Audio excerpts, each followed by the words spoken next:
안녕하세요 여러분, 재미주의입니다. 끔찍한 범죄, 비극적인 사고가 일어나는 곳에서 범죄자의 흔적과 사고의 원인을 찾아내는 사람들이 있습니다. Crime Scene Investigation. 바로 CSI입니다. 기술이 발전하면서 과학수사로 밝혀지는 범죄 또는 사고들이 많아지고 있습니다. 미국에 빠졌던 미제 사건들도 과학기술에 의해 수십 년 만에 범인이 잡히고 있는데요. 과학수사의 중요성이 올라가며 많은 나라들이 CSI와 같은 기관들을 설립하고 뛰어난 인재들을 영입하고 있습니다.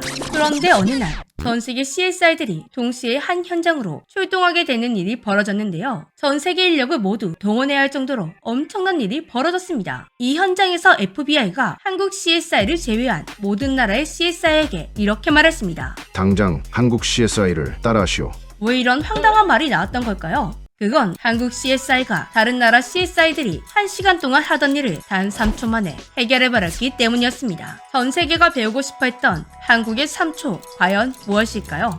구독, 알림, 좋아요 꼭 부탁드릴게요. 인류 역사상 최악의 재해로 꼽히는 2004년 인도양 쓰나미. 규모 9.3의 강력한 지진에 이어 최대 높이 50m가 넘는 거대한 쓰나미가 인류를 덮쳤습니다. 인도네시아, 스리랑카, 인도, 태국 등 무려 12개의 나라가 엄청난 피해를 입게 되었는데요. 특히 인구가 많은 인도네시아의 피해가 막심했습니다. 인도네시아 아체주에서만 17만여 명, 스리랑카 3만 5천여 명, 인도 2만 6천여 명, 태국 8,200여 명, 하필이면 크리스마스 연휴 기간이라 동남아로 몰려든 외국인 여행객들도 포함해 30만 명이 넘는 사상자가 발생했습니다. 전 세계가 비상에 걸리게 되었는데요. 수많은 피해자들 속에서 자국민을 수습하고자 전 세계 CSI와 FBI가 현장으로 파견되었습니다. 그런데 너무나 많은 피해자들 속에서 자국민만 골라낼 수 없었던 각국의 CSI들은 나라 구분 없이 시신의 지문을 채취하면 공유하기로 했는데요. 그러나 지문 채취는 쉽지 않았습니다. 쓰나미에 당한 피해자들은 전신이 퉁퉁 불어있었고 당연히 손가락도 지문이 찍히지 않을 정도로 불어있는 상태였습니다. 이걸 해결할 수 있는 방법은 손가락을 건조시키는 것뿐이었는데요. 각국의 CSI들은 피해자들의 손을 붙잡고 드라이기로 말리기 시작했습니다. 1시간씩 말려야 겨우 지문 하나를 채취할 수가 있었는데요. 이걸 언제 다 하나 끝이 안 보인다고 생각한 순간 현장을 살피던 FBI의 눈에 이상한 모습이 포착되었습니다. 한국만 다른 나라와 비교가 안 될 정도로 엄청난 속도로 지문을 채취하고 있는 것입니다. 믿을 수 없는 광경에 직접 가보니 한국 CSI는 손가락을 드라이기로 말리고 있지 않았습니다. 오히려 물에 부른 손가락을 다시 물에 담그고 있었는데요. 분명 물에 담궜다 뺀 손가락인데 너무나 선명하게 지문이 찍혔습니다. 생전 처음 보는 광경에 놀란 FBI. 한국 CSI에게 도대체 어떻게 된 일이냐고 물어보니 한국 CSI는 한국이 자체 개발한 지문 채취 기법이라고 설명해 주었는데요. 한국에서 개발된 고온 수별 처리법, 익사체의 손가락을 끓는 물에 3초 동안 담궜다가 꺼내면 피부가 순간적으로 팽창하며 굳는데요. 이때 바로 지문을 채취하면 익사체라 할지라도 선명하게 지문을 얻을 수 있다고 합니다. 이 방법은 익사체는 물론이고 건조된 시신에도 사용이 가능하다고 합니다. 한국 CSI는 자체 개발한 이 기법으로 다른 나라 CSI들이 1시간 이상 걸리던 지문 채취를 단 3초 만에 해결하고 있었던 것입니다. FBI는 한국이 개발한 기법은 선진 기술력이라고 감탄하며 자신들에게도 알려달라고 청했습니다. 그리고 현장에서 열심히 손가락을 말리고 있던 전 세계 CSI를 불러 모아 당장 한국 CSI에게 이 기법을 전수받으라고 말했습니다. 전문가들은 엄청난 피해자들을 수해 지문 감식에만 열흘이 넘는 시간이 걸릴 것이라 예상했지만 한국은 파견된 지 겨우 이틀 만에 모든 작업을 끝마쳤다고 합니다. 이렇게 빨리빨리 한다고 해서 정확도가 떨어지는 것도 아니었는데요.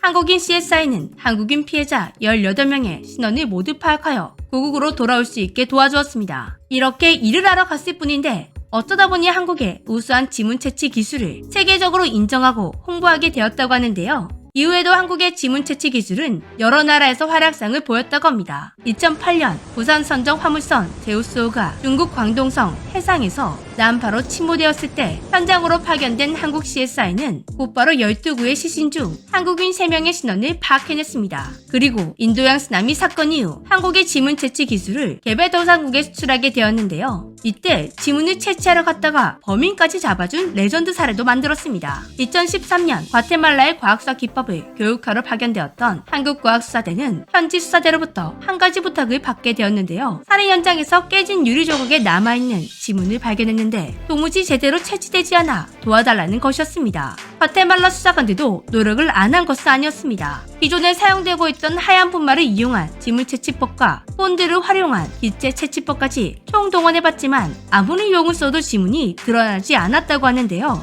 상황을 전달받은 한국과학수사대는 기존에 활용되고 있던 기체법에 염색 시향을 활용해 단번에 지문 채취를 성공해냈습니다. 과테말라 수사관들은 기체법에서 시약을 응용하는 방법을 몰랐던 것입니다. 한국의 도움으로 과테말라 경찰들은 범인을 검거할 수 있었다고 하는데요. 현장에서 선보인 염색 시약 활용법도 모두 전수해주고 왔다고 합니다. 이렇게 활약상을 보이고 다니다 보니 한국경찰청의 지문 감정 시스템은 2010년 국제공인 인증서를 획득하게 되었다고 합니다. 대한민국의 지문 감식 기술이 국제 표준으로 인정받은 것인데요. 2020년에는 한국산 과학수상 장비를 처음으로 해외 수출하기도 했습니다. 아랍에미리트 경찰청에 한국이 개발한 지문 채취용 압축 분말 및 감식용 붓을 수출한 것인데요. 이들은 한국 경찰로부터 과학수사 기법을 교육받은 뒤 원자 장비 수출을 요청해왔다고 합니다. 한국은 지금까지 33개국을 대상으로 156차례 한국의 우수 치안 시스템을 전수했다고 하는데요. 정말 대단하지 않나요? 그리고 한국은 지문 채취만 잘하는 것이 아니라고 합니다. 지문 감식 또한 최고라고 하는데요. 범죄 현장에서 지문이 100% 온전한 상태로 채취되는 것은 상당히 드문 일이라고 합니다. 대부분이 일부만 찍힌 조각 지문인데요. 조각 지문은 아무런 도움이 되지 않을 것 같지만 한국 경찰은 지문의 20%만 있어도 지문의 주인을 찾아낼 수가 있다고 합니다. 또한 우리 한국은 기록하고 또 기록하는 것을 정말 잘하죠. 한국은 1990년 이후부터 전과자 지문 패턴을 데이터베이스로 저장해왔습니다. 그리고 한국에는 지문 데이터가 범죄자만 있는 게 아니죠. 한국은 1968년부터 주민등록증을 발급할 때 좌우 엄지손가락의 지문을 날인하는 제도가 도입되었고 이 제도는 1975년 10손가락 지문으로 확대되었습니다. 이렇게 축적되어 있는 지문 정보들은 지금 미제 사건을 해결하는 실마리가 되고 있습니다. 2010년부터 2018년까지 현장 지문 재검색으로 미제 사건 915건을 해결했다고 합니다. 한 해 평균 100건 이상의 지문 재검색으로 해결되고 있다고 하는데요. 사실 지문 채취 기술 빼고는 지문을 감식하고 모으는 건 다른 나라도 다 할 수 있는 일입니다. 그런데 유독 한국이 이런 걸 잘하는 이유는 한국인들이 독하기 때문이라고 하는데요. 한국인들은 뭔가 하나에 꽂히면 끝까지 달려드는 특유의 끈기가 있죠. 한국인들의 이런 끈기가 결국 이런 멋진 결과들을 만들어내고 있다고 합니다. 한국 특유의 끈기 DNA, 이것만은 영원히 변하지 않았으면 좋겠네요. 지금까지 재미취였습니다.